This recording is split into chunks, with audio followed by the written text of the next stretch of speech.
को भारतीय शेयर बाजार में जैसे एक तूफान सा आ गया।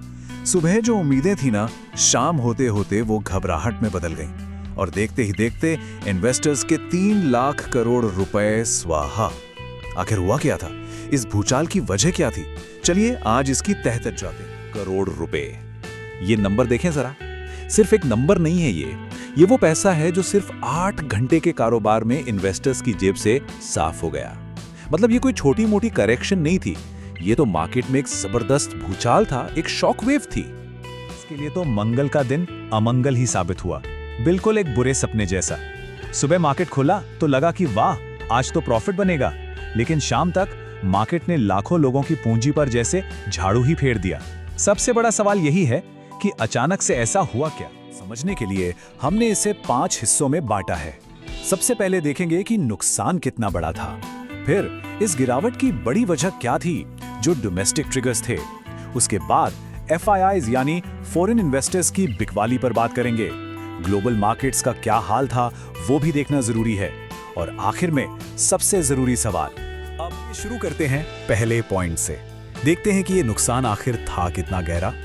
ये नंबर्स बता रहे हैं। BSE में जितनी भी कंपनियां लिस्टेड है ना, उनकी टोटल वैल्यू, जिसे हम मार्केट कैप कहते हैं, वो एक ही दिन में 3 लाख करोड़ से भी ज्यादा गिर गई।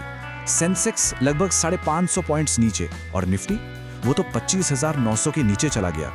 ये एक साइकोलॉजिकल लेवल है, एक कॉन्फिडेंस का लेवल। उसके नीचे जाना आमतौर पर अच्छा साइन नहीं माना जाता। यहाँ एक बड़ा interesting, axis bank, JSW steel जैसे बड़े बड़े स्टॉक्स 4% तक टूट गए और दूसरी तरफ नेस्ले और भारती एयरटेल जैसे स्टॉक्स में हल्की सी तेजी थी। इन्हें डिफेंसिव स्टॉक्स कहते हैं। मतलब मार्केट चाहे कितना भी गिरे, इनके प्रोडक्ट्स की डिमांड कम नहीं होती। लोग तो बिस्किट खाएंगे ही, फोन तो यूज करेंगे ही, राइट? इससे साफ पता चलता है कि इन्वेस्टर डर के मारे अपना पैसा सेफ जगहों पर शिफ्ट कर रहे थे। लगी कहां से? आइए अब उन डोमेस्टिक ट्रिगर्स यानी अपने देश के अंदर के कारणों पर नजर डालते हैं जिन्होंने मार्केट का मूड बिगाड़ दिया। अगर कोई सबसे बड़ा विलन था ना, तो वो था हमारा रुपया। डॉलर के सामने इसकी कमजोरी, इसी ने मार्केट पर सबसे बड़ा प्रेशर डाला। अमेरिकन डॉलर के मुकाबले रुपया इतना टूटा कि 90.87 के रिकॉर्ड लो लेवल पर पहुंच गया, एक नया ऑल टाइम लो।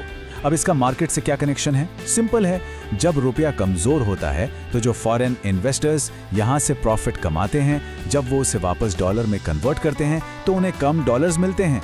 इस नुकसान से बचने के लिए वो फटाफट अपना पैसा निकालने लगते हैं।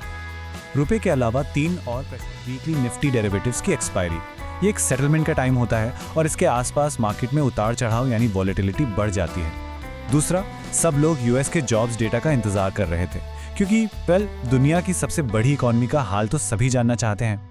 और तीसरा, इंडिया US ट्रेड डील पर कोई प्रोग्रेस नहीं हो रहा था।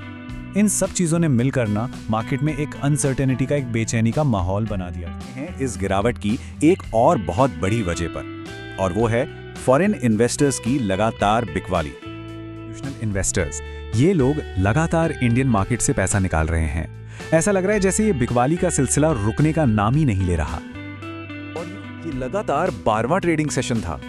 12 दिन, मतलब लगभग 2.5 हफ्तों से FIIs नेट सेलर्स बने हुए थे। जितना खरीद रहे थे उससे कहीं ज्यादा बेच रहे थे। डबल होता है। पहला तो ये कि जब FIIs पैसा निकालते हैं तो मार्केट में लिक्विडिटी यानी कैश कम हो जाता है, बायर्स कम हो जाते हैं, शेयर प्राइस नीचे आते हैं। और दूसरा असर, जो शायद इससे भी बड़ा है, वो है सेंटिमेंट पर। जब डोमेस्टिक इन्वेस्टर्स देखते हैं कि बड़े प्लेयर्स निकल रहे हैं तो उनका भी कॉन्फिडेंस हिल जाता है, वो भी पैनिक में आकर बेचना शुरू कर देते हैं। ये एक चेन रिएक्शन बन जाता है। इंडिया में हो रही थी? जी नहीं, इस कहानी का एक बहुत बड़ा हिस्सा ग्लोबल मार्केट से जुड़ने सवाल आता है कि क्या सिर्फ हमारे ही मार्केट में इतनी बड़ी गिरावट आई? आइए देखते हैं कि दुनिया भर के बाजारों का हाल क्या था। बिल्कुल नहीं। अमेरिका से लेकर एशिया तक दुनिया के ज्यादातर बड़े मार्केट्स लाल निशान में ट्रेड कर रहे थे। वॉल स्ट्रीट फ्यूचर्स नीचे, जापान का निक्की, कोरिया का कॉस्पी, शंघाई, हांगकांग सबके सब डाउन थे। इससे एक बात तो साफ थी, इंडियन मार्केट अकेला नहीं गिर रहा था।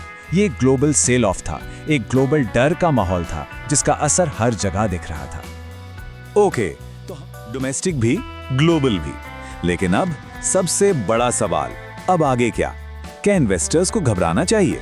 चलिए देखते हैं कि एक्सपर्ट्स इस पर क्या कह रहे हैं। एक्सपर्ट्स का कहना नहीं है, लेकिन हाँ, रिस्क जरूर बढ़ गया है, अभी सावधान रहना होगा। जैसे कि जियोजीत इन्वेस्टमेंट्स के आनंद जेम्स कहते हैं कि निफ्टी के लिए 25,900 का लेवल एक लक्ष्मण रेखा जैसा है।